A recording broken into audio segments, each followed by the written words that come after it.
Buonasera e ben ritrovati con il TG Flash di New Sicilia. Di seguito i titoli più importanti del pomeriggio.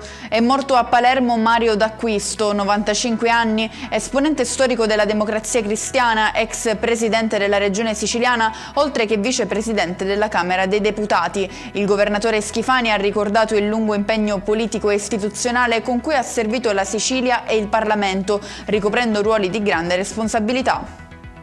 Rimane elevato il rischio legato alla frana che lo scorso gennaio ha colpito Niscemi. A sottolinearlo è la relazione redatta dai docenti dell'Università di Firenze incaricati di analizzare il disastro che ha sconvolto il comune nisseno. Nuovo materiale dunque per la Procura di Gela, che ha aperto un'inchiesta sull'accaduto.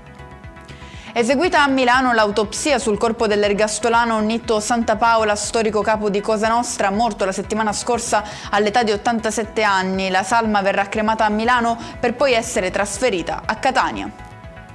Fissata la data per la decisione del GIP di Palermo sul rinvio a giudizio dell'assessore regionale al turismo Elvira Amata e dell'imprenditrice Caterina Cannariato, entrambe accusate di corruzione, il 21 aprile è il verdetto del giudice.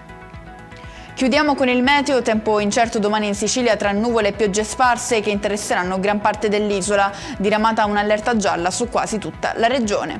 E con questo è tutto, prossimo appuntamento domani alle 13:30, grazie per averci seguito, buon proseguimento di serata.